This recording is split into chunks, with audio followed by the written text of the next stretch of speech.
ahead. Okay, let's just move to terminology, which, again, if numbers are dry, terminology seems even drier. But by far the commonest question, I guess, that everybody's working with dementia, so anybody working dementia is, oh, well, what's the difference between dementia and Alzheimer's disease? Or, the doctor told me that she had dementia, now you're telling me that she has Alzheimer's disease. Or, oh my God, she had dementia and now she's also got Alzheimer's disease. She's got two conditions. So the terminology in the public and lay language is very, very confused. And it has to be said that terminology is also pretty confused amongst many clinicians. So I'm going to spend a bit of the time on what terminology I use, and I'm proposing, and I think all the other speakers are going to be proposed. It's not, it's just so that we all know what we're talking about and we're all saying the same thing. So if we go to the next slide, in lay language, dementia, if you look up the dictionary definition of dementia, it goes on about madness and senility and losing your mind, and dementia, loss of mental abilities, effectively means that. There are some, I don't know, being a bit dotty, or, well, my children saying I'm losing it. I'd like to think that that's a form of endearment. But definitely gone in the head's not so good, and senile, I'm glad, has completely gone out, and hopefully nobody would these days be talking about senile dementia or pre-senile dementia. Next slide. If we come to dementia, though, again, and I'm sorry if I'm insulting you by stating the obvious, but dementia is not a diagnosis, it's a syndrome. And this is a slide that's often used. It's a sort of umbrella term for various specific conditions. The commonest condition causing dementia is Alzheimer's disease, but there are many others. Now, I don't know, does anybody want to define dementia for me?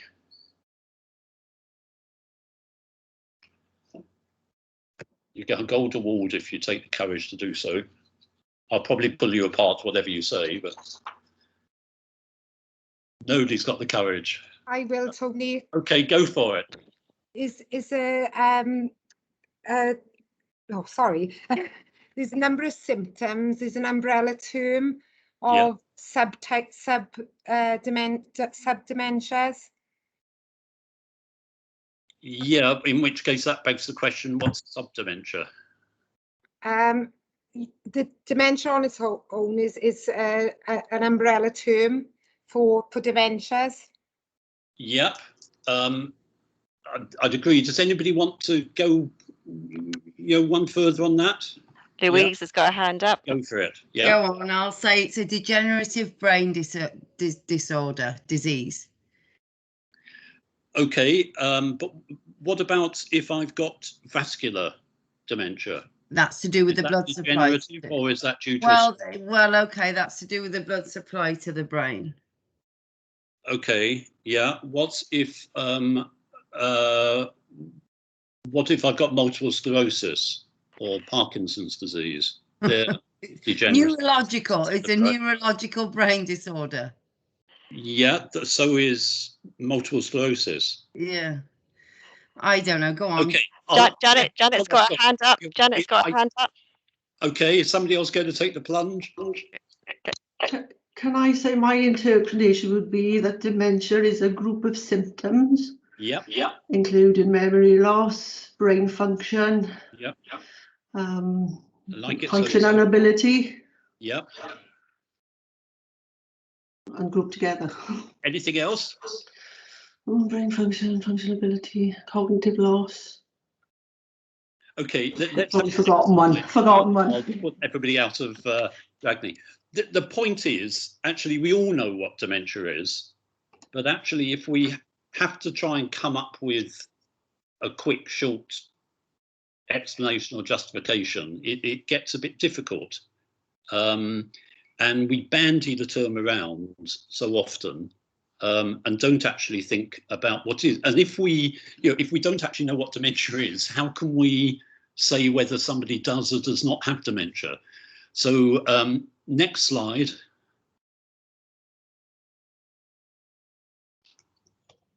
Okay, there are lots of official definitions of dementia, but this is the they all broadly say the same thing. And the important thing is, as well, and I think people said, it's an acquired syndrome. So it's a collection of symptoms. That's what a syndrome is. And the important thing is that, yes, of cognition, I think somebody said memory. Now, memory is by far the commonest aspect of cognition that's affected. But sometimes language, if say in frontotemporal dementias, language or behaviour is affected and memory may be fine at first. In some vascular dementias, again, person might just be very, very slow, but their memory, as long as you give them time to answer the questions, isn't so bad. So it's cognition, it's more than just memory. And the absolutely critical thing, which is what everybody forgets, we all sort of know, but we all forget it, is that cognitive impairment is so severe that it impacts on day-to-day function. So there is some loss of independence. So really there are two aspects to it. One is the fact that there is cognitive impairment. So that person is less cognitively able than they used to be. And that is so severe that it impacts on day-to-day function. So I know I'm labouring it, but that means that if we're going to diagnose somebody as having dementia or dementing illness, step one is we have to measure cognition and we have to compare it with what we would have expected or previous measures of cognition. So that means some brief cognitive assessment, an Adam Brooks or whatever. And we also have to actually record or get an idea of their functional ability. And so that means getting a history of what can't they do now that they used to be able to do? What has changed? So if you don't take anything away other than this slide this afternoon and you think about it, then I'll be very happy that well, I won't be very happy, but okay, it's a start. Because I think it is the most important thing, that it is cognitive impairment that is so severe that it impacts on function. Now, dementia, if I have the next slide, dementia has obviously been stigmatized so much and is so freely used that DSM-5, the Diagnostic and Statistical Manual of Mental Disorders, which is actually the American Psychiatric Association, but it's the standard way of classifying mental disorders,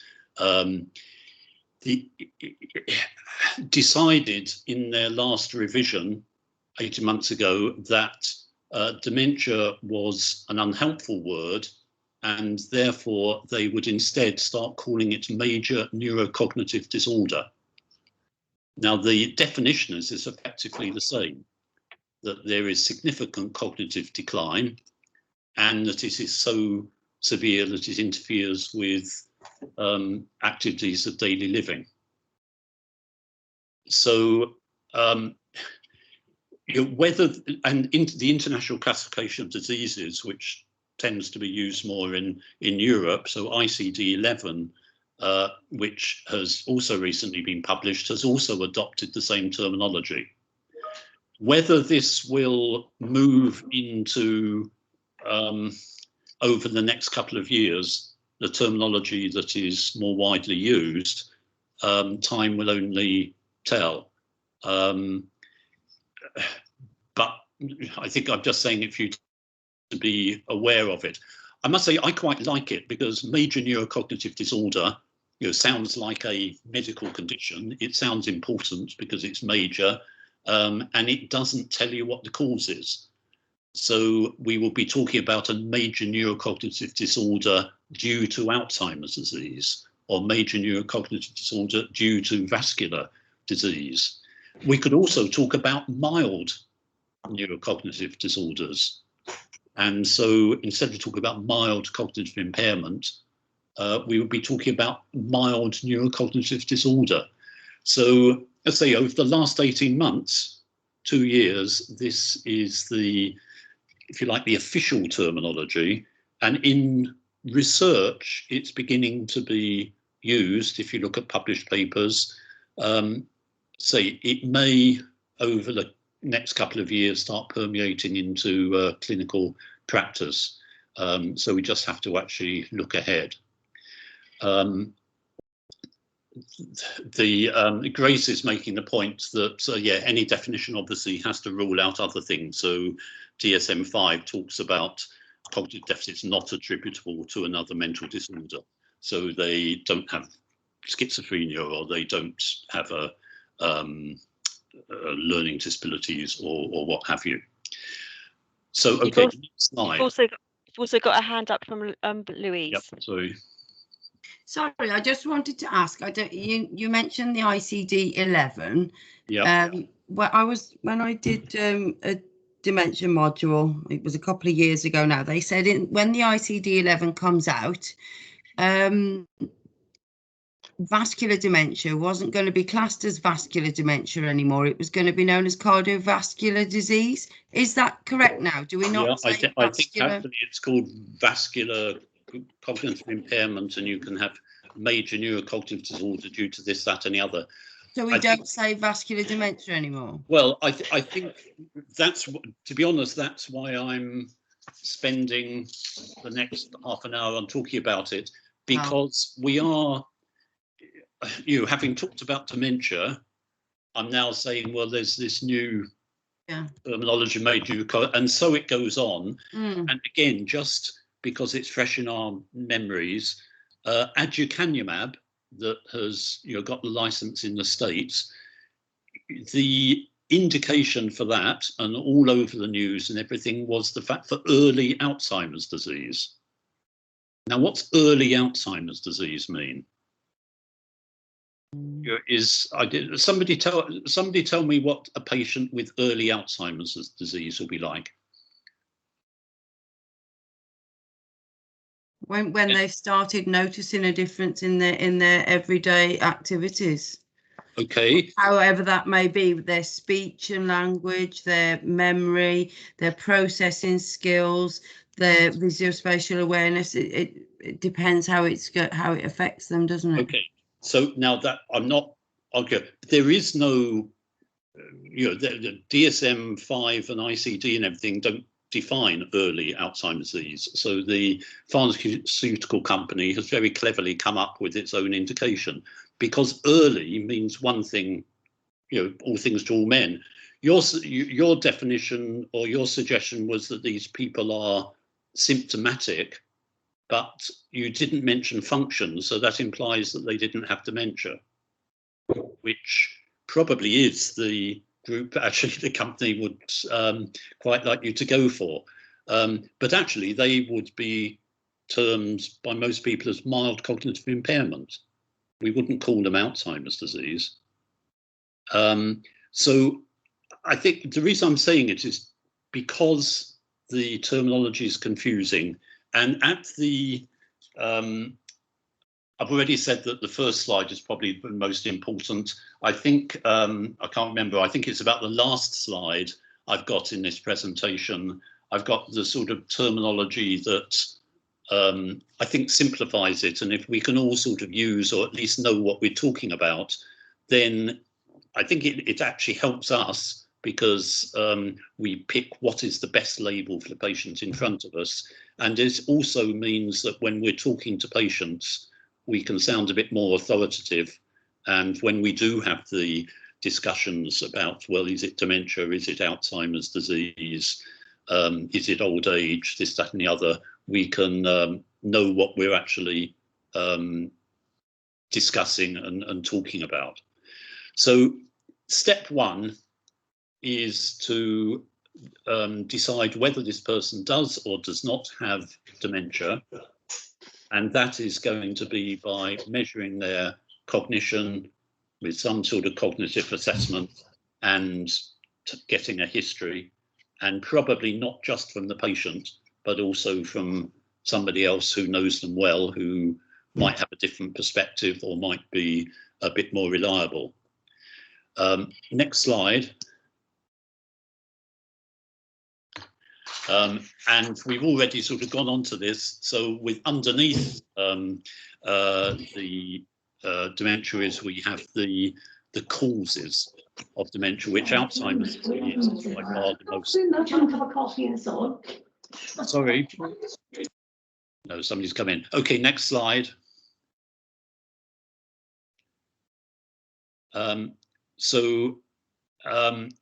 Alzheimer's disease is quite roughly certainly over half, something like 60–70% of people are going to have Alzheimer's disease.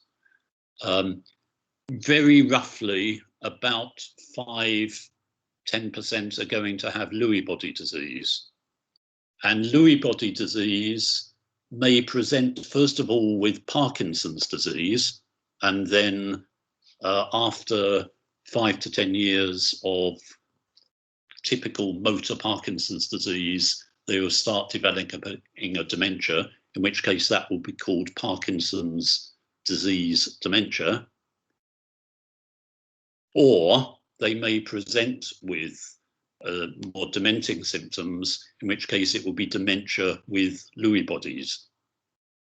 But Lewy body disease is a sort of umbrella term that covers both Parkinson's disease dementia and dementia with Lewy bodies. And then there are the vascular dementias, or I think vascular cognitive impairment is often used, and that might be due to a stroke, it might be due to lots of strokes, or it might be due to more small vessel disease.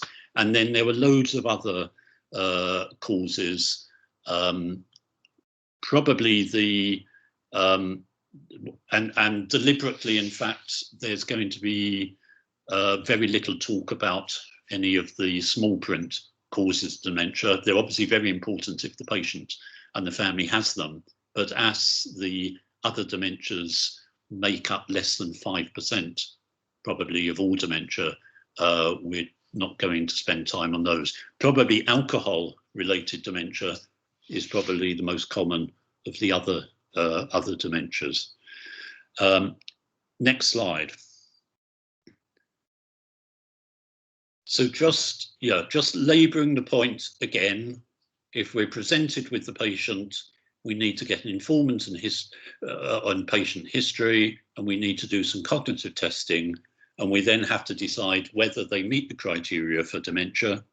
And if they do, we then move on to, well, what's the subtype? What's the cause of the dementia? And if they don't meet the criteria for dementia, well, what are the complaints about cognitive problems, or why do they underperform on cognitive testing? And that's Shami, Dr. Bhattacharya is the next talk, really on, well, what are the common conditions that will turn up in a memory clinic that are not dementia. Okay, next slide.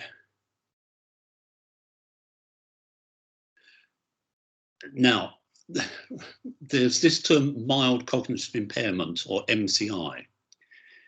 And if you think back about the definition of dementia, mild cognitive impairment is effectively exactly the same definition, except for the last bit, that somebody with mild cognitive impairment does have cognitive impairment, but it is so mild that it doesn't have any significant effect on their day-to-day functioning. So the thing that distinguishes dementia from mild cognitive impairment is its impact on activities of daily living. So I've put essentially independent because, okay, there may have been this one occasion when they forgot to, I know where they were going to meet in, or they forgot to send off some bill, or they forgot somebody's name or something or other, but it's not a consistent regular thing.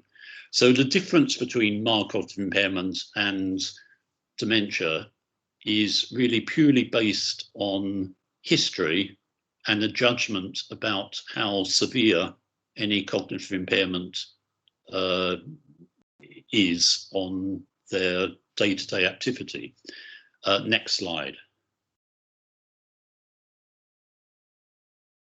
So mild cognitive impairment may be a stage on the way to dementia, because you don't go from normal aging to dementia in one leap. You obviously slide downhill. So people with dementia, on the whole, have usually not developed it acutely. Usually they have had a stage beforehand when they had some mild symptoms, but preserved activities of daily living.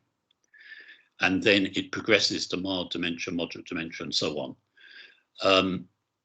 The other thing on this slide, though, the light blue line just sort of carries on and doesn't develop dementia. And that's the challenge, is that if you go and get a group of people with mild cognitive impairment, so they're definitely underperforming as far as their cognition is concerned, but getting on with life, only about 50% of them are going to go on to develop dementia. The other 50% are going to either stay broadly the same, or in fact, some of them get better. And so if somebody has mild cognitive impairment, it does not automatically imply that they are going to develop dementia. It's a, it's a high risk group.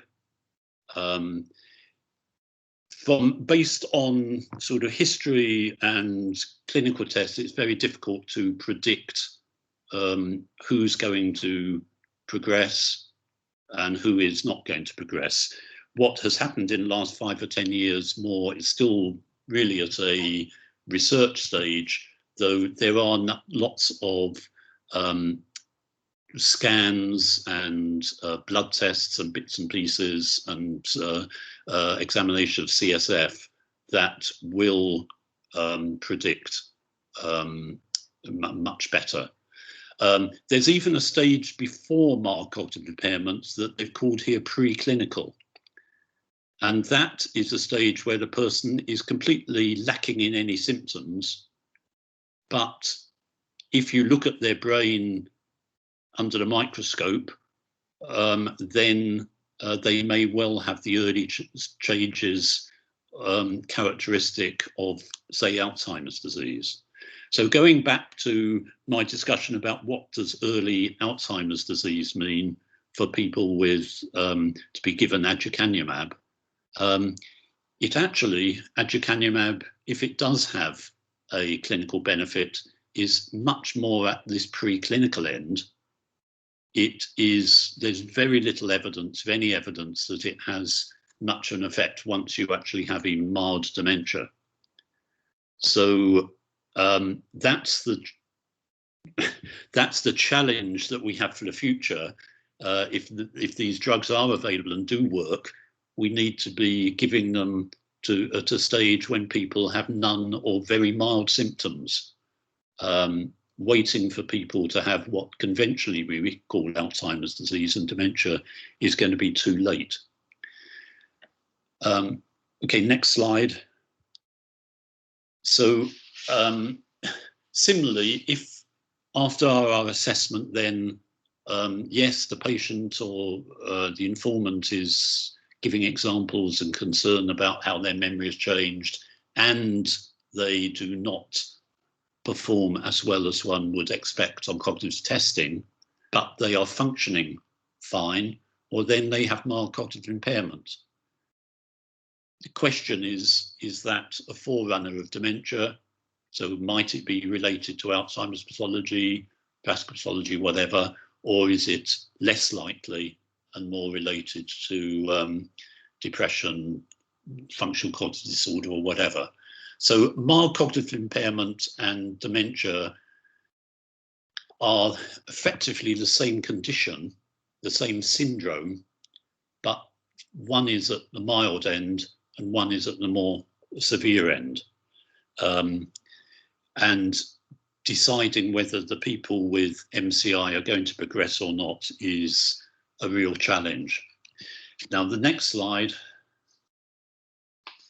just really sort of makes the point yet again. If we just look at symptoms, if we start over on the right of the slide, I think we all unfortunately recognise what severe dementia is.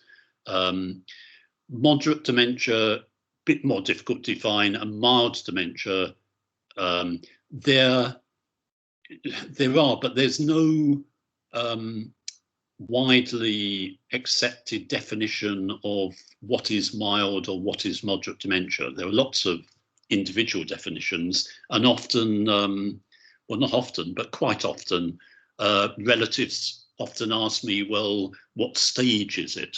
Is it moderate dementia or is it mild dementia?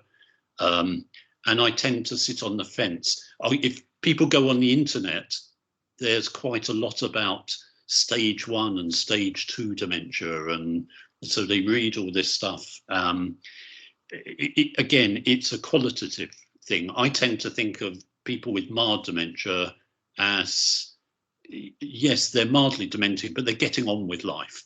You know, it's a nuisance, it's a frustration, but they just need a bit of redirection, and on the whole, they can get through most life reasonably well. Once they start having to consistently rely on other people and they start developing perhaps more behavioural challenging behaviours, and they need more regular assistance with day-to-day affairs. So in a way, people who are qualified for the attendance allowance, or people who perhaps the carers could do with a little bit of respite, that's more the moderate stage. And then the severe stage is more the nursing home patient. But again, there's no strict definition. MCI we talked about. SCI stands for subjective cognitive impairment. So people who, sometimes I've got it, who they know they're not quite right and they don't have quite as much confidence with their memory, but they still sail through cognitive tests pretty well. And this whole progression happens over, just for Alzheimer's disease here, and probably the same for Lewy body disease and frontotemporal dementia. We're talking about changes that occur over 20, 25, 30 years. But it's only the last 5 to 10 years that the person is significantly affected with dementia. The first 10 to 15 years, the changes are happening in the brain, but they are asymptomatic. Then there's a sort of transition stage, and then there's the dementia stage. So if we want to treat the conditions effectively, well then really ideally we would want to be having a drug to modify the disease at the asymptomatic stage. But at the moment we don't, we don't screen for that, we can't screen for it, we don't diagnose it. But dementia is a very, very late stage of the pathological process. Okay, next slide.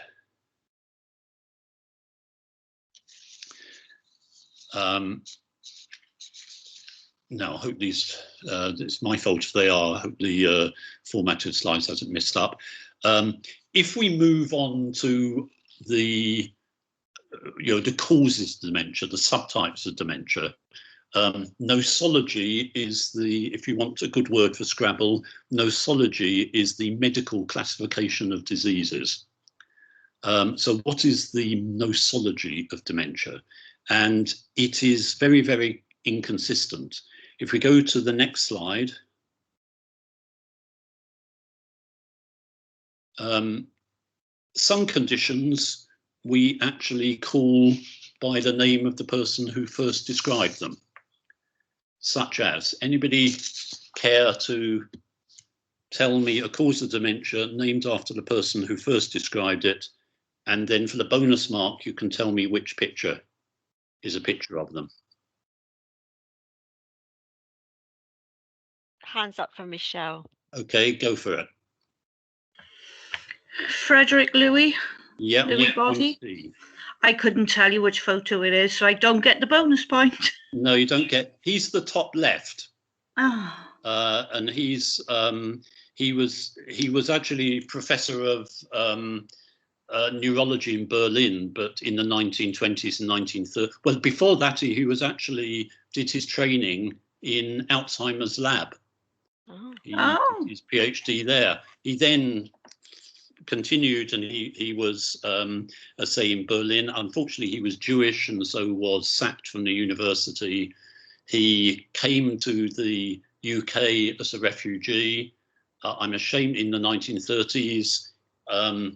It's shocking to say he couldn't get a job in the UK, so he moved on to America, and he then created a new career, and he ended up as professor of neuropathology and neurology at Harvard, and died in the 1950s. And he described the appearances under the microscope that you get in Lewy body disease. Pink stains. Right, with both Parkinson's disease and dementia with Lewy bodies. The Lewy body itself is an abnormal protein that accumulates within the cell, and you see histologically. So that's Lewy. What about Alzheimer? Anybody want to guess who Alzheimer? Michelle's. Anybody want to go for Alzheimer's? Go on. Oh, Steve. Thank you, Steve. I'll take it. Bottom row, second next. First one, no, second one in from the left. That's right, absolutely. He, yeah, that's Lois Alzheimer. So he described Alzheimer's disease in about 1905, and then a few years later, it was described in major textbook of psychiatry. So he got his name associated with Alzheimer's disease. Okay, what other ones are there? There's Parkinson's disease. Anybody want to tell me about which one's Parkinson? Michelle's got a hand back up. Okay, James Parkinson, go for it. You're going to go for it, Michelle? Sorry, no, I didn't realise I had my hand up. Okay, anybody else want to guess James Parkinson? Well, I'll tell you who we've got left. We've got James Parkinson, we've got Pick, as in Pick's disease, and Huntington, as in Huntington's disease. Nobody, none of you are gamblers. Okay, the bottom left man is Huntington. So he was American's Huntington's career, Huntington's disease. Pick is the man above Alzheimer's. He was in Prague and he described the changes of frontotemporal dementia. All four people on the right are called James Parkinson, and all of them, if you go onto the internet, are accompany articles or blogs or something about Parkinson's disease and James Parkinson's, but none of them are the real James Parkinson, because there are no photographs of the real James Parkinson, who described Parkinson's disease in 1817, I think.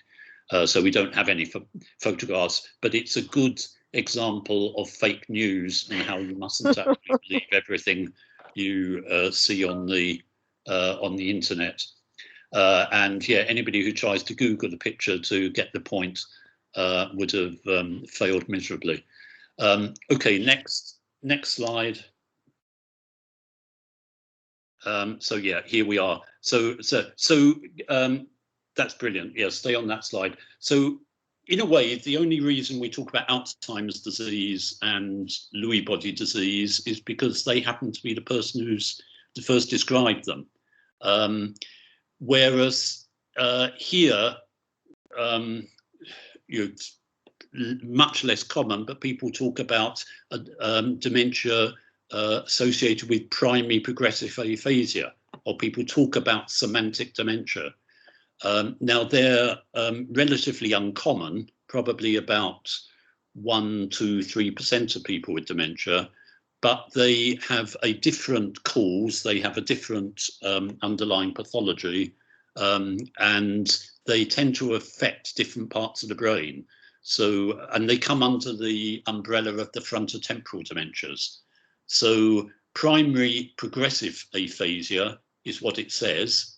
It is aphasia, so language problems that gradually progress, and it's primary in its cause. It's not secondary to a tumour or secondary to a stroke. And that person is, here these are examples of describing the picture in the middle. So it's somebody who's very, very hesitant. It's a similar sort of dysphasia that we're used to seeing after somebody has a stroke. But the difference is that after a stroke, it occurs suddenly and then hopefully gradually tends to improve. Whereas somebody with PPA or primary progressive aphasia will progressively, unfortunately, slide downhill over the months. Semantic dementia is pretty difficult to pick up. It's when the semantics of language, the content, the knowledge just isn't there. And perhaps some of you may be actually feeling a bit like it now. It's when somebody just talks on and on and on, and you're trying to just think, well, what are they talking about? What's the point of this? So for example, there's a guy and a dog, and there's a girl and another dog and something they're eating, because I don't know, this is because they always do it. Grammatically, it's correct, but there's just no content there at all. And that tends to be when dementias tend to start more towards the back of the brain and in the parietal lobes over here, occipital lobes, can cause semantic dementias. Okay, next slide. Sometimes it's that much easier because it just tells you what the cause is. So alcoholic dementia is pretty clear. Oh, unfortunately, it's due to having pickled the brain with too much alcohol. The problem there, of course, is that how much alcohol is necessary over how long a period to cause dementia. And also people who have drunk far too much alcohol in their lives can also develop Alzheimer's disease and vascular disease and Lewy body disease. So, is it the cause?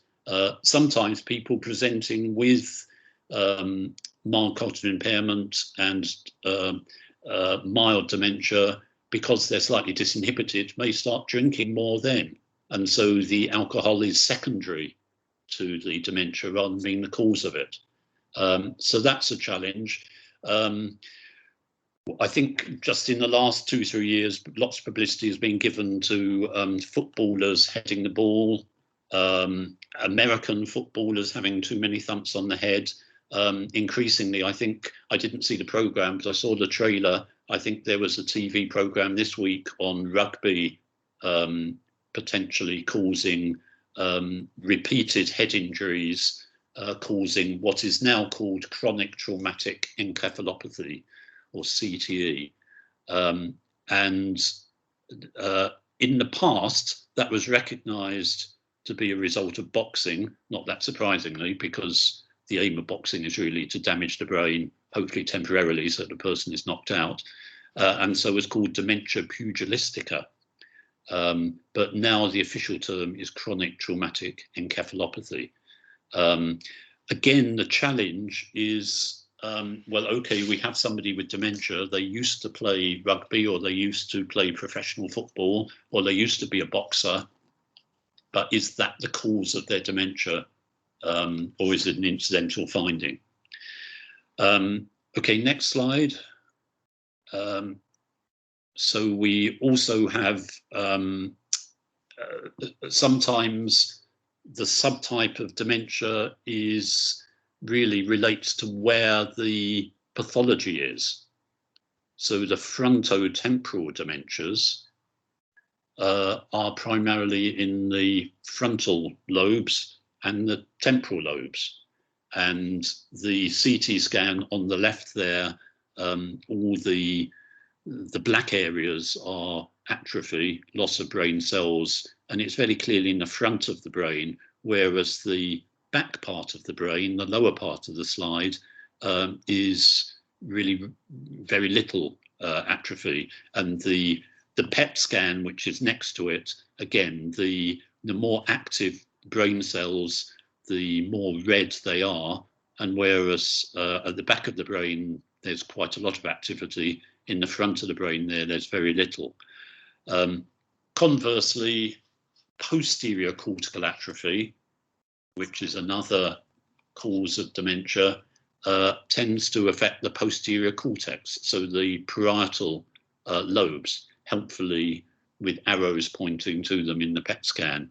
And so again, in the CT scan that's labelled B, you can see that there's, again, a bit of atrophy, the black areas towards the back of the brain, but much less in the front of the brain.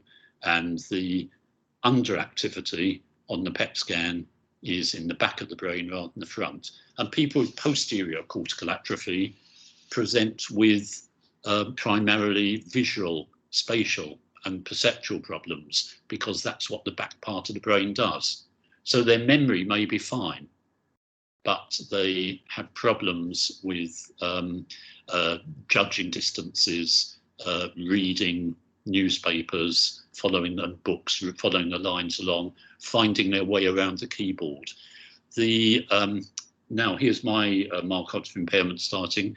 There was a very successful author who lived near Bath and died about 3 or 4 years ago, and gave £1 million to the Alzheimer's Society, and writes, who the prize is, okay, go for it. What's his name?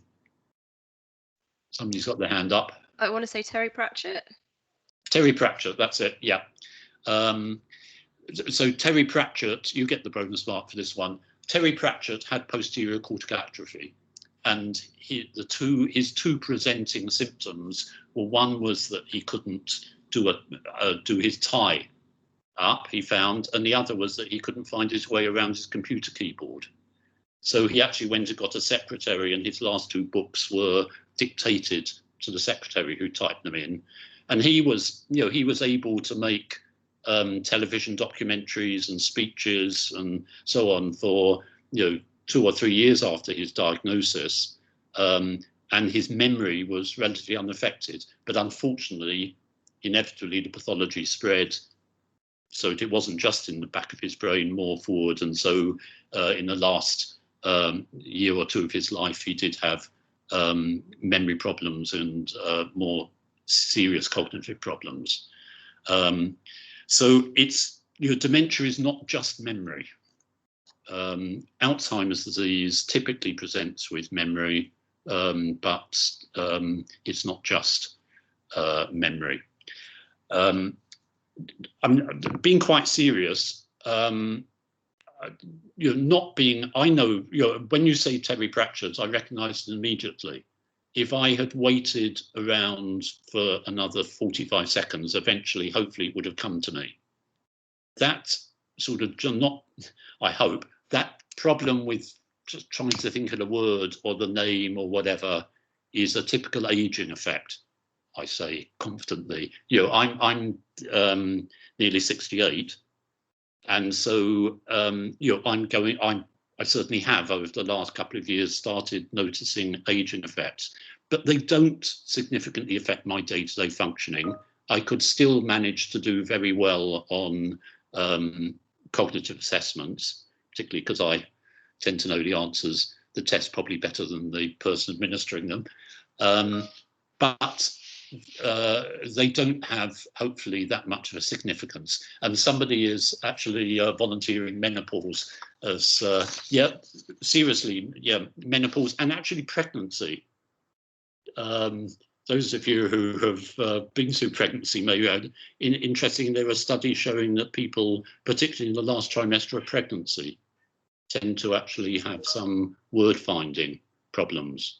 Yeah, and thyroid, and so you know, we can go on for lots of things. Fortunately, they don't imply progression to more serious illness. Okay, next slide.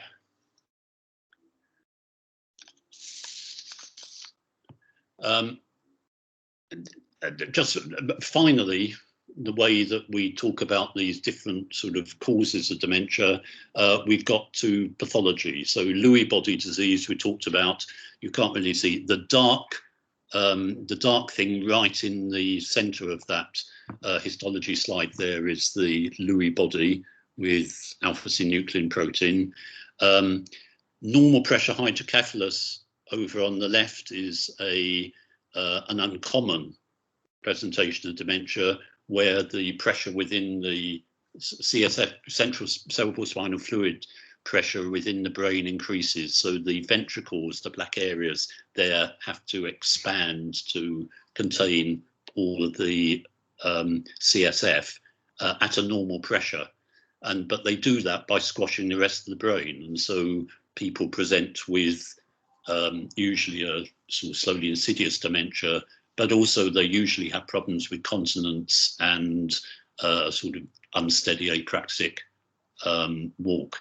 And then particularly we've got vascular dementia or vascular cognitive impairment here. This is probably the most confusing terminology because everybody bandies loads of words around. I think probably the easiest way to look at thinking of it is, does this involve the small blood vessels?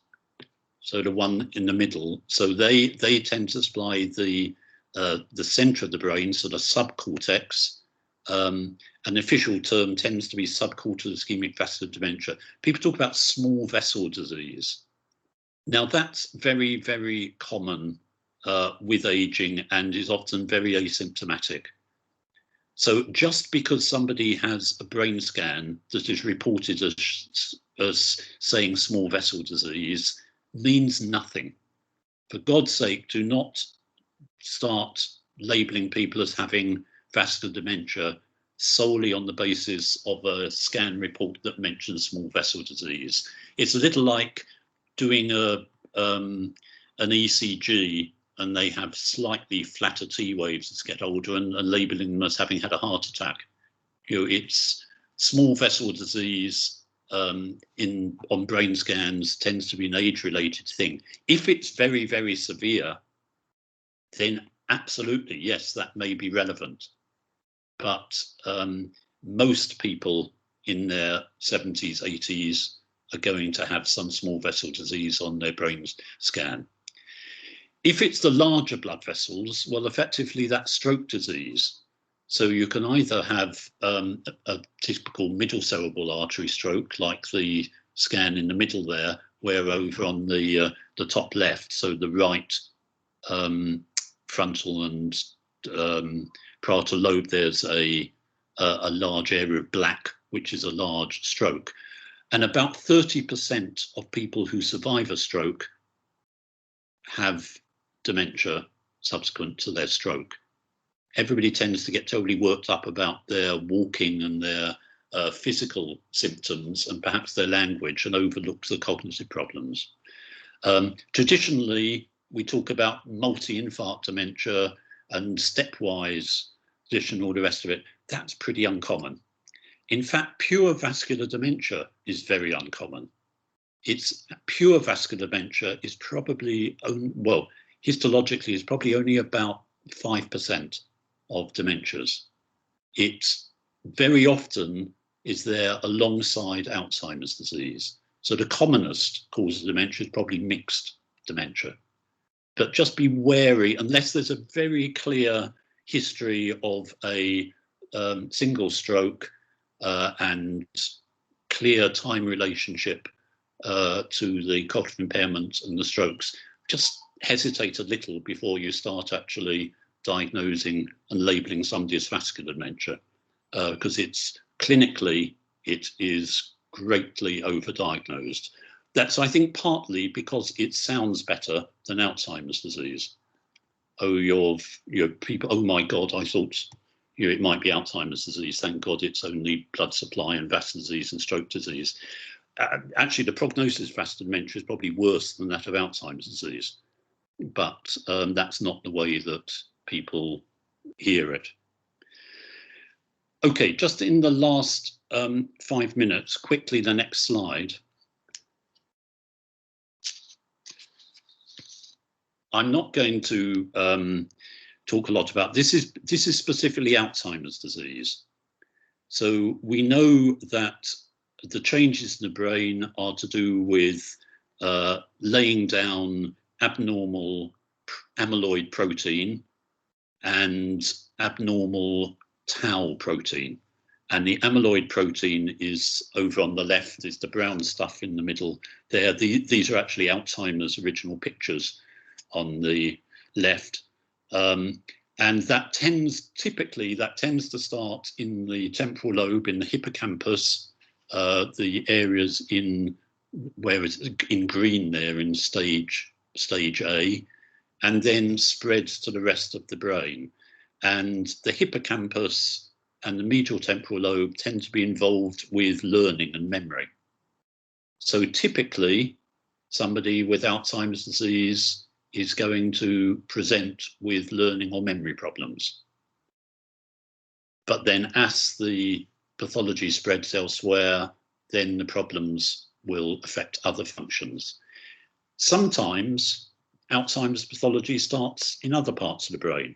So if the Alzheimer's pathology starts in the front of the brain, well, it's going to cause problems with behavior and personality changes, and so on. If it's the back part of the brain, it's going to cause posterior cortical atrophy and visual perceptual problems. So it just depends where the pathology starts.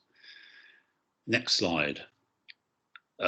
And I did these slides before aducanumab, but they're relevant to it really, in that what we know is the A-beta is amyloid, beta amyloid protein. That tends to be deposited in the brain, and for the first, as I said, the first 10 to 15 years, it's asymptomatic.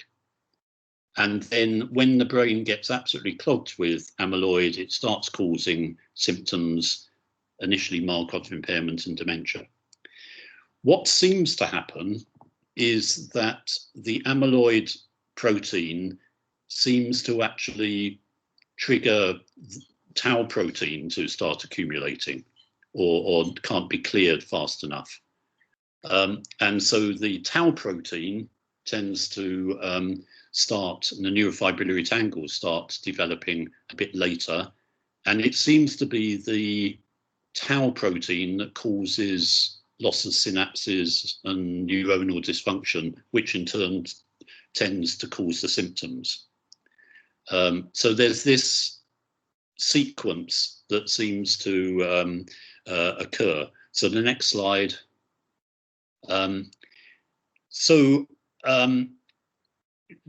Amyloid accumulates, it leads to tau accumulation, it leads to neuronal dysfunction, it leads to MCI and dementia. So the aducanumab argument would be that if you stop amyloid accumulating, then you'll stop this cascade. And now that seems pretty reasonable, except the problem is probably most of this amyloid accumulation is occurring when the person is asymptomatic. And by the time the MD has any mild symptoms, they already have neuronal dysfunction, they already have tau accumulation, and it may be too late to do anything about the amyloid accumulation. And I said I wasn't going to give an opinion, but I will. I was quite surprised that it got the license, because the evidence that aducanumab has any clinical benefit for patients still has yet to be proven. So I thought, well, how can the FDA actually approve this drug? They actually have approved it not on the fact that it does anything clinically. They have approved it on the basis that, yes, it does get amyloid protein out of the brain. And therefore, it is not unreasonable to think that that might have an impact on symptoms, but we don't know yet. And therefore, they have given the license on the grounds that, well, yeah, maybe it does work. And therefore, yes, you can start using it, but you have to come back over the next 1, 2, 3 years with evidence that it actually does have a clinical benefit. And if you don't come back, then we'll withdraw the license. So it's a slightly odd grounds to give a drug a license, and it's probably more due to public pressure than anything else. I don't think that argument would win us a license in UK or possibly not Europe. But at the moment, maybe it does have a clinical benefit, but we simply don't know because the clinical evidence is equivocal. Okay, next slide. And the next slide. Okay, this is a bit muddled, but if you get right in the middle up the top, it says A beta. It says tau and A beta. And then underneath that, it's got CBD, PSP, LPA, and AD. What this is trying to show is that all these neurodegenerative drugs conditions seem to be related to abnormal proteins being deposited in the brain. In Alzheimer's disease, it's tau and beta amyloid. In Parkinson's disease, it's alpha-synuclein. In frontotemporal disease, it's this TP43 and so on. And so all of these conditions seem to be related to abnormal proteins being deposited or not being cleared from the brain. And therefore, yes, if we want to stop the conditions developing, it's common sense to think that what you need is a drug that will either clear the abnormal protein or will stop it being deposited. And so that's the approach. And as far as the question of amyloid protein developing 20 years prior to developing dementia, absolutely, it always does. Again, I'm confidently saying that I'm exhibiting just normal aging effects, but a completely plausible explanation would be that about 10 to 15 years ago, in my late 50s, I started developing amyloid in my brain. It was completely asymptomatic, but over the next 5-10 years, I'm going to develop more amyloid in my brain. I'm going to start developing tau tangles. And so in 3 or 4 years' time, I'm going to be more obviously mildly cognitively impaired. And then when I am in about 10 years' time, in my late 70s, I'm developing mild dementia, and in my early 80s, more moderate dementia, and I die in my nursing home when I'm 85. That is the course of Alzheimer's disease. So maybe what I want to do, if that is true, I want to be taking aducanumab now to stop the rot. Waiting until I'm 75 and have mild cognitive impairment may well be too late, but we don't no. Certainly as far as lifestyle factors, there isn't particularly strong evidence that they have an effect on the proteins. You can extrapolate from mice and things like that, but it's very difficult to know in humans. What the stronger evidence for lifestyle factors is on function, and that's what really matters. I don't care if I've got amyloid in my brain, as long as I am functioning okay and I haven't got MCI or dementia. And one of the things I have in my favour is that education is protective. And I was lucky enough to have a good education, and I've used my brain through my career.